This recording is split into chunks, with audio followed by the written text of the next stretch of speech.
Assalamualaikum and hello to all. In this video, we will discuss about pop quiz, topic integration, set P first. Okay, so in this quiz, we have three questions. We go with question number one first. So question number one, we have to show that d over dx of x squared exponent x is x exponent to the power of x times with x squared plus 2x. And then hence integrate the following function. Okay, so means in this question, they want to test your prior knowledge about differentiation lah, topik 9 semester lepas. Okay, so first part of the question, we have to differentiate x squared exponent to the power of x. As we know, this is product of two different functions, so we have to use product rule.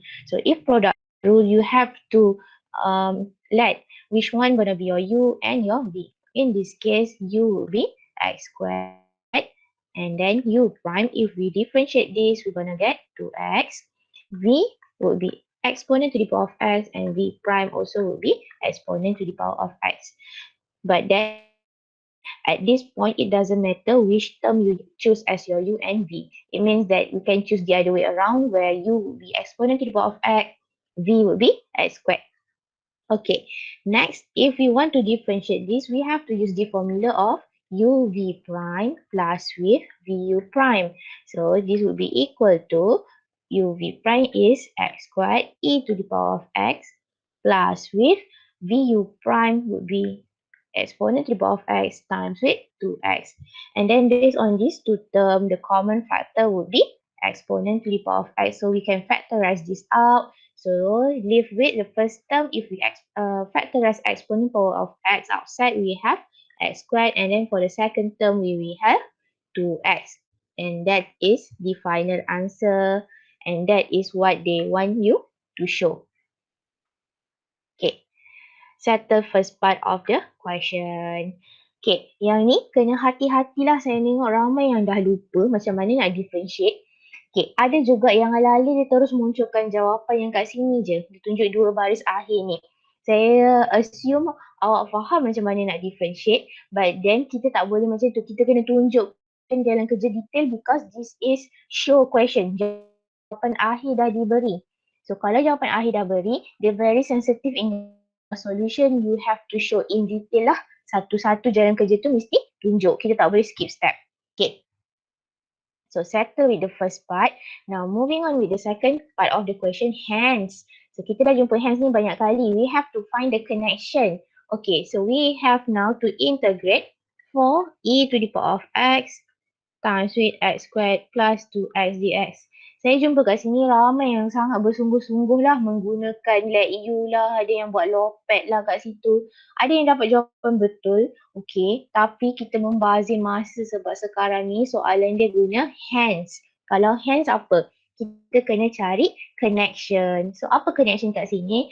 Actually 4 is a constant that we can factorize outside. So if I factorize that out, yang tinggal will be exponent to the power of x times with x squared plus 2x dx. Maksudnya kita nak integrate jawapan yang kita dah dapat tadi. Jawapan e to the power of x ni yang awak dah differentiate. Okay, using the concept of antiderivative, kalau kita differentiate term tu kita dapat jawapan.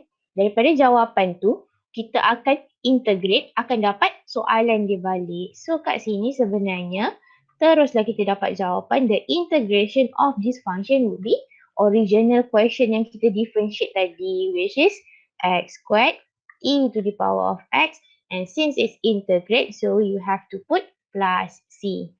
Itu je konsep dia sebenarnya because of the word hence. So hati-hati kat sini, ramai yang salah sebab macam tak faham konsep anti-derivative.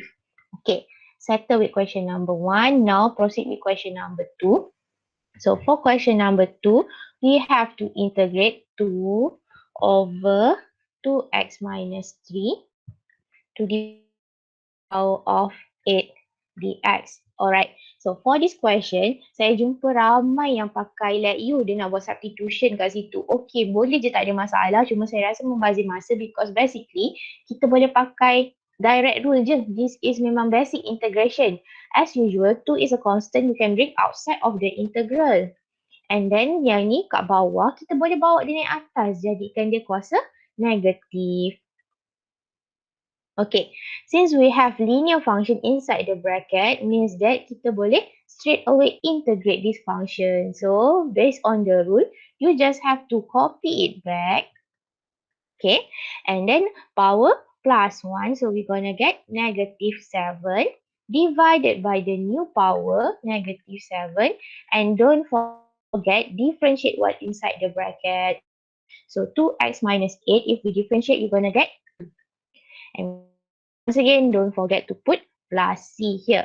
Alright, so 2 and 2 can be cancelled out. So our final answer here will be negative 1 over 7 times with 2x minus 8 to the power of 7 plus C. And that's it for question number 2. Okay, moving on with question number 3. We have to integrate. So, question number 3, we have to integrate 10 to the power of x plus with sine squared 7x dx. Okay. So, 10 to the power of x, this is a function untuk indices. Saya tulislah satu-satu sebentar. Sekejap. Okay. Ni indices function.